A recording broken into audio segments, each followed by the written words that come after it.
आशीष, देखिए, क्लियरली, और मैं तो ये कहूँगा कि धीरू भाई की डेथ के बाद अगर कॉर्पोरेट इंडिया के उसमें इतिहास में आप देखेंगे तो सबसे जो टावरिंग पर्सनालिटी थी वो।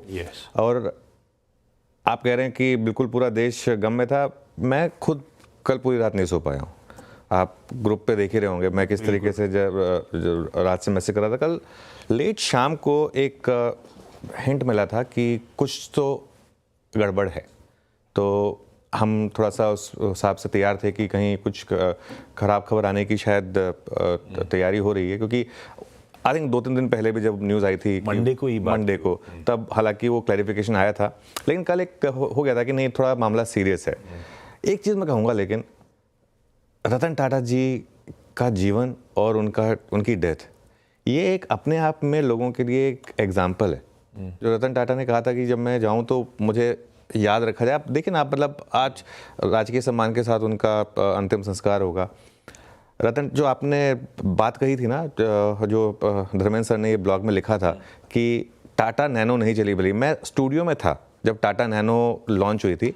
स्टूडियो में नहीं, मतलब न्यूज़ रूम में था जब टाटा नैनो लॉन्च हुई थी। तब मैं आई थिंक कोई 24-25 साल का रहा हूँगा। ये 2004-5 की बात है मेरे ख्याल से।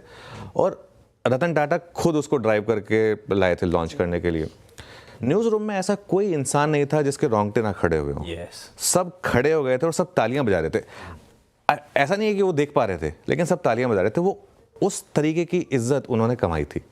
तो मेरे ख्याल से एक ऐसी टावरिंग पर्सनालिटी, और एक जैसे कहते हैं ना, एक हिंदी में टर्म यूज़ करते थे, अजात शत्रु। मतलब आप बाकी इंडस्ट्रियलिस्ट के बारे में लोगों से बहुत कुछ सुनेंगे, रतन टाटा एक ऐसे इंडस्ट्रियलिस्ट है जिनके बारे में आप कभी किसी से कोई नेगेटिव नहीं सुनेंगे, कभी भी। मैं उनसे एक बार मिला था ज़िंदगी में सिर्फ, और वो भी बाई चांस की बात थी। मैं अलीबाग गया हुआ था और रतन टाटा जी अलीबाग आए हुए थे, और एकदम जैसे नॉर्मल एक इंसान होता है, एक टोपी पहन के, चश्मा पहन के, शॉर्ट्स पहन के, और आराम से घूम रहे थे। कोई सिक्योरिटी वगैरह कुछ नहीं था। तो वहाँ मुझे उनके साथ 5 मिनट बात करने का एक मौका मिला था। उसके अलावा खैर मैं उनसे कभी मिला नहीं, लेकिन बिल्कुल बहुत प्रेरणादायक रही है उनकी ज़िंदगी, और काफ़ी कुछ सीखने को मिला है रतन टाटा सर से हम सबको। सच में उनके विजन को, उनकी वो कहते हैं इम्पेकेबल इंटेग्रिटी को, और सबसे इम्पोर्टेंट इन सब के साथ साथ वो फिलैंथ्रोपिक एक्टिविटीज, चैरिटी, वो हाईलाइट रही उनके जीवन काल की। राकेश झुनझुनवाला ने एक बार एक बात कही थी कि जब उनसे पूछा गया था कि आप इतना कॉन्फिडेंस क्यों है आपको टाटा ग्रुप के स्टॉक्स में, उन्होंने कहा कि देखिए, टाटा ग्रुप जब इतनी चैरिटी करता है, जो एक ऐसा ग्रुप है जो सबके लिए सोचता है, वहाँ पर अगर आप इन्वेस्ट करेंगे तो अपने आप आपका पैसा बनेगा। क्योंकि क्या है, अगर आप चैरिटी करेंगे तो भगवान आपको और पैसा देगा। ये नियम है दुनिया का। तो ये एक और रीज़न था। और आप देखिए, टाटा ग्रुप का मेरे ख्याल से ऐसा कोई स्टॉक नहीं रहा होगा जिसने इन्वेस्टर को पैसा ना बना के दिया हो। एक भी स्टॉक ऐसा नहीं है मेरे ख्याल से। एक TTML को छोड़ दे, वो अलग बात है। उसके अलावा हर स्टॉक ने भरपूर पैसा बना के दिया। मैं आपको इसका एक एग्जाम्पल देता हूँ। जब टाटा कम्युनिकेशन ने, जब BSNL हुआ करती थी भारत में, इंटरनेट की ओनली कंपनी, उसको जब प्राइवेटाइज किया गया था तो टाटा ग्रुप ने वो स्टेक खरीदा था। तो जो मेजॉरिटी स्टेक टाटा ग्रुप ने खरीदा था गवर्नमेंट से, उसके कुछ सालों के बाद उन्होंने रेसिडुअल स्टेक गवर्नमेंट ने बेचा था। वो जो गवर्नमेंट ने रेसिडुअल स्टेक बेचा था, उसकी वैल्यू वो जो मेजॉरिटी स्टेक बेचा था उससे ज़्यादा थी। मतलब किस तरीके से उस कंपनी को उन्होंने टर्न अराउंड किया था, और किस तरीके से उसको वो बना दिया था जो वो आज की डेट में भी जो टाटा कम्युनिकेशंस है, ठीक है, नमक से लेके, साबुन से लेके, आप कोई भी इंडस्ट्री, एविएशन, सबके पार्ट्स, टेक्नोलॉजी, सब कुछ मतलब। और आज की डेट में भी चाहे टाटा कहते थे सॉल्ट टू स्टील, अब तो उसके बहुत बियॉन्ड आ चुके हैं। बहुत बियॉन्ड आ चुके हैं, बिल्कुल। हर्षिता, आज TCS की बोर्ड मीट होनी थी, कुछ इंडिकेशन मिल रहा है कि अभी तक बोर्ड मीट कैंसिल हुई है या नहीं उसका अपडेट नहीं है, लेकिन प्रेशर नहीं होगा, इंटरैक्शंस नहीं होने वाले हैं। मैं अज्यूम कर रही हूँ अनुज, पूरा मैनेजमेंट, पूरा बोर्ड रतन टाटा को कंडोलेंसेज और श्रद्धांजलि देने जाएगा। तो फिलहाल वो प्रेस कॉन्फ्रेंस रद्द हो चुकी है। वो बोर्ड मीट पर अपडेट आते ही उसे हम फ्लैश करेंगे। आप देख ही रहे हैं कि वो प्रेस कॉन्फ्रेंस, ये दरअसल प्रेस कॉन्फ्रेंस यानी कि आज बाजार बंद होने के बाद रिजल्ट्स आने थे टाटा कंसल्टेंसी सर्विसेज के। अब इस केस में बट ऑब्वियस है वो बोर्ड मीट पोस्टपोन होनी थी। आशीष, मुझे याद है जब अब जब नैनो के लॉन्च की बात कर रहे थे, अनुज भी वो मेंशन कर पूरा रहे थे। मुझे याद है कितना हम लोग सेक्टर ये वो कहाँ किस किस से दुनिया में बातचीत नहीं करी थी, क्या माहौल बना था नैनो का, लख तकिया कार का। और मुझे एक चीज याद है, उन्होंने ऑफ कोर्स कहा कि, और नैनो को लेकर वो पूरा विवाद था, पहले वो बंगाल में बनने वाली थी, इवेंचुअली अहमदाबाद या फिर सानन शिफ्ट हुए थे, और उनका सेंस ऑफ ह्यूमर कुछ और ही था, and I will always remember him for that, कि उन्होंने आकर कहा था कि हमें पहले लगा, नाम को लेकर बड़ा था कि कार का नाम क्या होगा, तो कई सारी अटकलें लगाई जा रही थी, और मुझे याद है उन्होंने बड़े स्टाइल से कहा था, पहले हमने सोचा कि इसका नाम ममता रखें, ठीक है, तो तब किसी को समझ नहीं आया, और फिर रियलाइज हुआ ये बोल क्या रहे, फिर इवेंचुअली नैनो, नन्ही कार।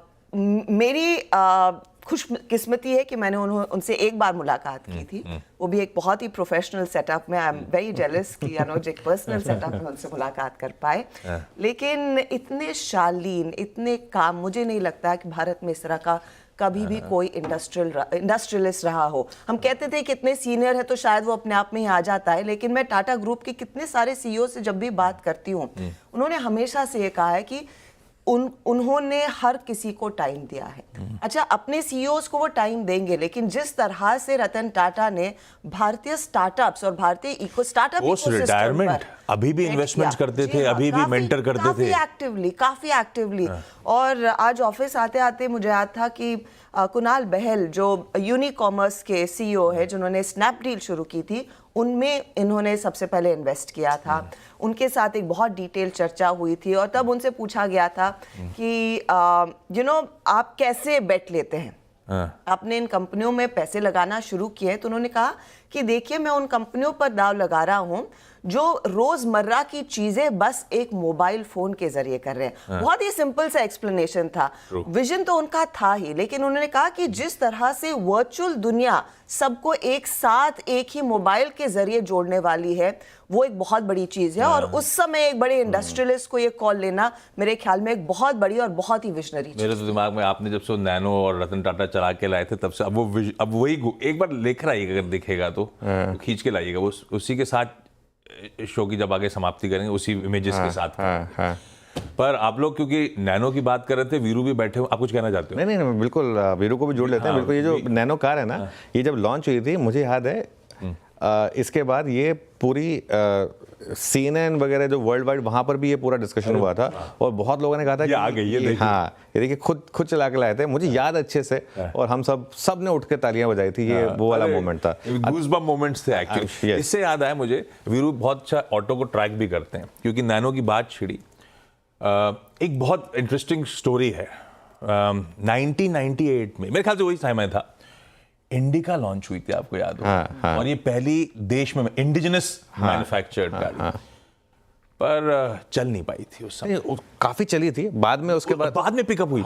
एक साल बाद इन्होंने फैसला ले लिया था इस धंधे को बंद करने का। रतन टाटा साहब, उनकी टॉप मैनेजमेंट टीम यूएस गई थी फोर्ड मोटर्स से बातचीत करने, उन्हें धंधा बेचने, पर उन्होंने कुछ कह दिया था जो बुरा लग गया हमें, और तब वो डील हुई नहीं थी।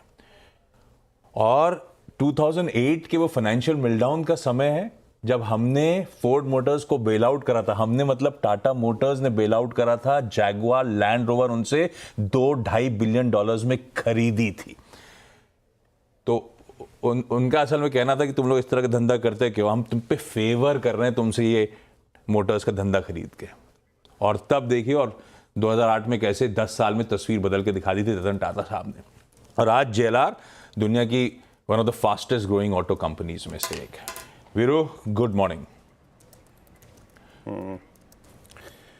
Good morning Ashish. दुखद समय है, और जो आप बात अभी कह रहे थे ना, तो मैं कहना चाहता था, लेकिन आपने वो कह दी।